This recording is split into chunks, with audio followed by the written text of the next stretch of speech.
Hello，欢迎收看科普医美新知。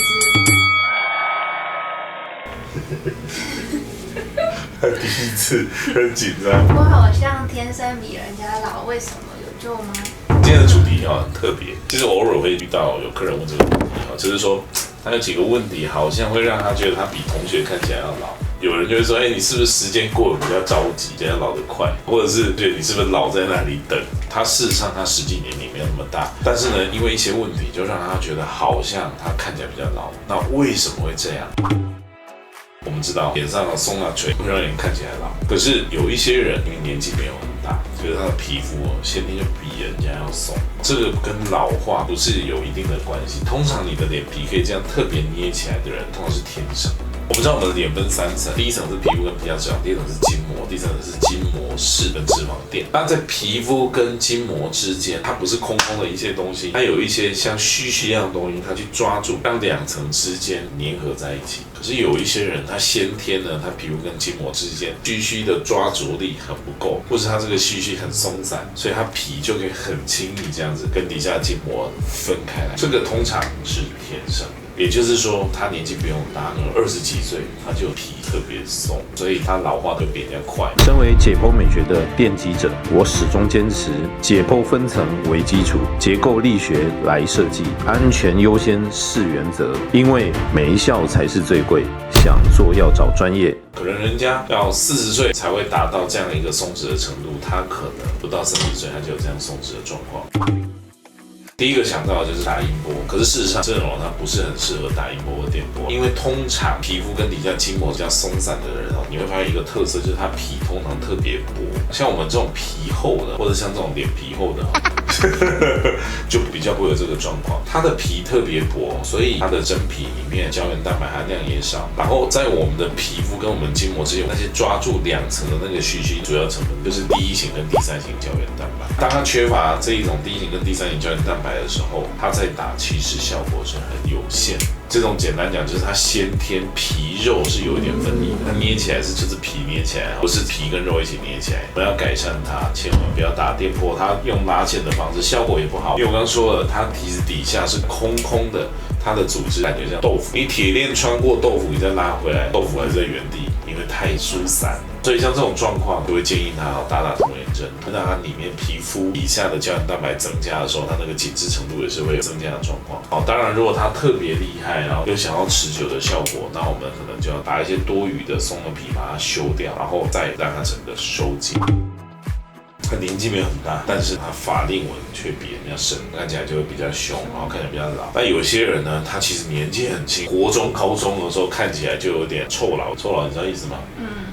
操劳啊，所以法令纹绝对不是老人家的专利。事实上，我们之前的节目有讲过，我们脸上所有的纹路形成一定是3个原因的综合。第一个是松弛跟下垂，第二个是流失跟凹陷，第3个是肌肉拉扯。比如说，有些人他先天上颚骨特别凸，这个地方会特别凹，嘴凸的这里当然就比较凹。另外一种状况是颧骨特别大的人，这相对当然会比较凹。所以天生骨头特别凹陷的人，他其实青春期的时候就会发现他法令纹已经那这一种类型的人就要解决骨头凹的状况，重点就是要填充。那这种凹陷型的法令纹填充，我们之前有一整集的节目在介绍，大家可以去看我们可以用常用的微整形注射，如果你要持久永久一点的，你就直接放个垫片。你可以看到他这个法令纹，他说他其实从20岁就有。有些人会说我的法令纹是因为我太爱笑造成，意思就是说这个地方的肌肉活动特别发达。我刚刚说我们脸上所有的纹路形成有3个，一个是流失跟凹陷，一个是松弛下垂，另外一个是肌肉拉扯。太爱笑的人，你的肌肉拉扯一定很频繁，就很容易会造成这种细纹式的法令纹。那这种细纹式的法令纹，就是因为长期肌肉去拉扯造成的。就像我们这个地方一直皱，打肉毒它是不会皱，可不可以？可以啊，可它有个缺点，打了你就笑不动，脸会很僵。那这种状况，我们可以用童颜针去修它。那这个当然在我们之前在讲法令纹的3个形式处理，有没有特别详细的介绍？就是在我们的这个颧骨下面这个地方，它远远看起来就很像把我们的苹果肌切割成上下2半。那如果很严重的猫咪纹，它会跟泪沟连在一起，看起来就很像吸毒一样。这个猫咪纹是因为韧带造成，那既然是纹，那它当然也有可能有3个原因构成。那这一种流失跟凹陷指的就是因为这个地方这个位置它的深层脂肪垫萎缩了。第二种状况是颧带这个地方松弛跟下垂。什么叫颧带？我们之前的节目也有讲过。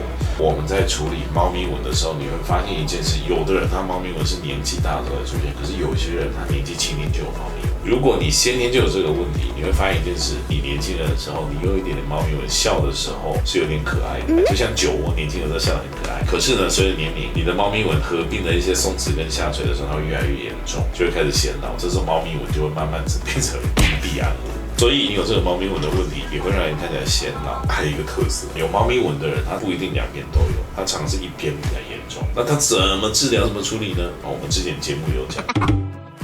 黑眼圈在台湾真的很常见，台湾是海岛型气候，所以过敏的人特别多。那长期的过敏，它就可能会造成黑眼圈。你看，黑眼圈本来是这样，处理完以后看起来就年轻很多。是我把他的鼻子过敏治疗好吗？当然不是，我没有办法治疗鼻子过敏。可是今天不管你是熬夜是过敏，你不睡觉造成黑眼圈，都是你结构上的变化。我们之前节目也有一集特别专门在讲黑眼圈，它的结构是怎么造成，大家该怎么处理。有兴趣可以去看一下我们之前黑眼圈的节目。虽然我没有办法治疗你鼻子的过敏，我也没办法阻止你不睡觉，可是我们可以逆转你的结构。眼圈可能是来自于泪沟，另外可能是来自于眼袋。所以我们要改善眼圈，就是改善泪沟，改善眼袋。黑最主要的原因就是因为皮太薄，当皮肤太薄的时候，这个皮下面的肌肉看起来就会呈现比较黑褐色。所以你的皮肤如果像它这样子，你看富含胶原蛋白，很有弹性，就会显得很亮。这个时候你黑自然会改善。你可以看，前后差很多，整个人看起来就会有精神、有气色，会好很多。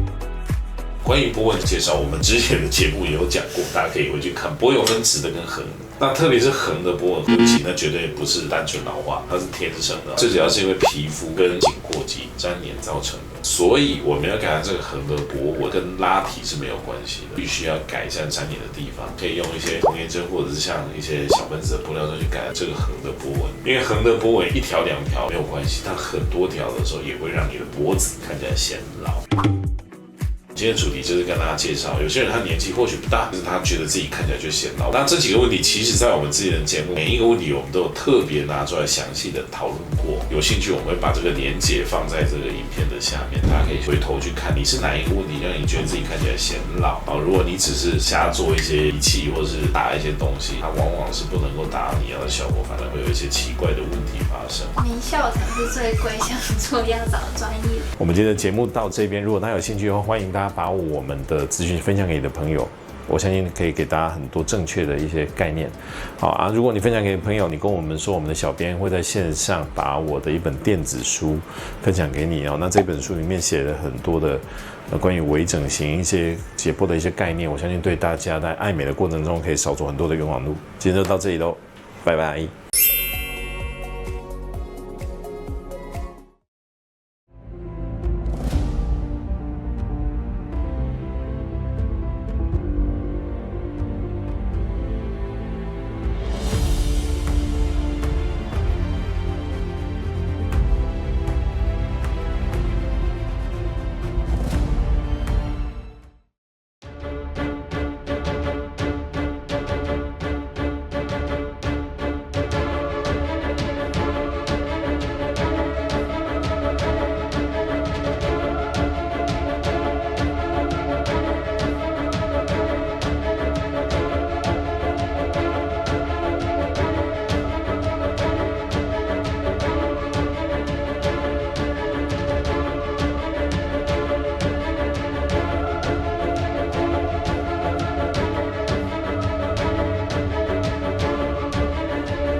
我们今天的影片之后呢，对你是不是很有收获？你要不要确认一下今天这个影片你到底吸收了多少？赶快来做以下这些题目哦。